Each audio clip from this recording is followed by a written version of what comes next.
Jesti samo slovensko je velik izziv. Predvsem na začetku je to zelo težko, potem pa postaja seveda vedno lažje. Takšnega izziva se je lotila Nina Mavrovič še v zimskem času, ko je še bila poslanka v Državnem zboru. Njen izziv je trajal 1 mesec in o tem je spregovorila tudi z nami. Ta izziv je bil še malo bolj rigorozno zastavljen. Vse sem kupovala slovensko, se pravi ne samo hrano, ampak prav čisto vse, kar je vsak dan se izkazalo, da bi pač potrebovala. Tako da pri hrani je bilo pravzaprav še najmanj težav. Nina se je tega lotila v mesecu januarju, ko se je bilo treba prilagoditi tistemu, kar v Sloveniji v tem času pridelujemo oziroma česar ne pridelujemo.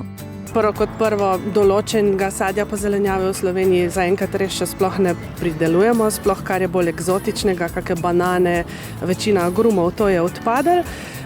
Vse ostalo je bilo pa pogojeno sezonsko, kar je bil to januar, seveda veliko repe, kislega zelja nasploh.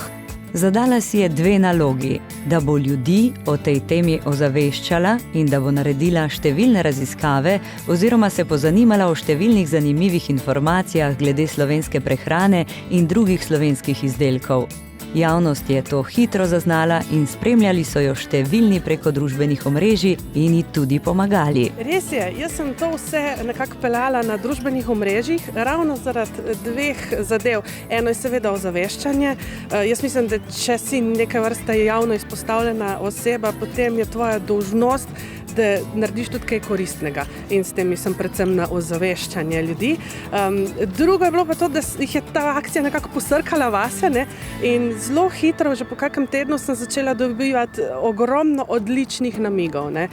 Pošiljali so mi vse sorte informacije, kje se da dobiti to, ono. Zvedela sem za ogromno enih podjetnikov, obrtnikov, ki izdelujejo vse sorte, ne? Tako da zdaj za bližnjo okolico moram reči, da so se mi kar oči odprle, ne? Kaj vse lahko nabavim. Jedilnik ni bilo težko sestaviti, sploh zato, ker ima Nina doma vrt, ima zelišča, ki jih je pred meseci skrbno posušila in pripravila, ima ozimnico in vse skupaj je bilo lažje. Njen slovenski jedilnik je bil videti takole. Sem si spekla kruh, moram reči, da tudi iskanje slovenske moke se ponavadi bolj v mlinih dogaja, tako da ponavadi domač kruh, ta slovenski zajtrk, med pa maslo. Tudi pri kavi se malo zatakne, ne? Ker kave res ne pridelujemo v Sloveniji, ne? Tako da tukaj je bil že ta prvi kompromis, ali je bil pač domač čajček iz zelišč iz mojega vrta, še sreča, da sem prejšnje leto pridno to nabirala pa sušila, ali pa sem popila kako skodelico kave, pač slovenske pražarne, no? Tukaj sem pa zbrala. Za kosilo je pa glede na to, da delam v Ljubljani, no, sem pa potem kar morala se posluževati tega, da sem si doma pripravljala pa nosila s seboj. Tako da v januarju je bilo zelo veliko dobrih slovenskih enolončnic, ne? Ne vem, bujta repa, jota, segedin in razne take podobne kombinacije. Pa malo tudi moram reči, da sem pogolfala v smislu nakupovanja, ker imam svoj vrt, tako da sem kar založena bila, no, tudi z lastno ozimnico. Krompirja je bilo dosti raznih žit slovenskih, se pravi od svežih solat, no, je bilo pa bolj zelje, pa mogoče kakšno kislo zelje. Tako da to je kar šlo. Od sadja pa predvsem jabolka. Izziv ni bil lahek, je pa to bilo nekaj, kar ji bo ostalo za zmeraj. Tega se čim bolj skuša držati tudi danes.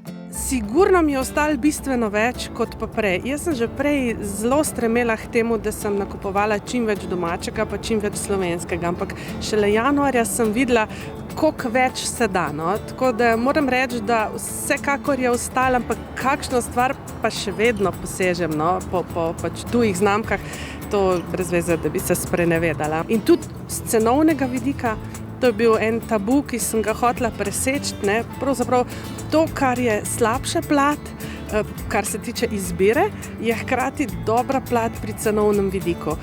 To pomeni, ker sem bila prisiljena bolj neke osnovne sestavine nakupovati in potem sama kuhati, ne se tudi teh hitrih variant posluževati, je na koncu meseca pravzaprav račun bil nižji, ne, kot pa običajno. Mesečni izziv jesti samo slovensko in poskušati vsakodnevno uporabljati samo slovenske izdelke je izziv v pravem pomenu besede. Ampak se da in veliko je prednosti takšnega načina življenja, pravi Nina Mavrovič. Če se tega lotite, morate le vztrajati in biti nekoliko bolj ustvarjalni.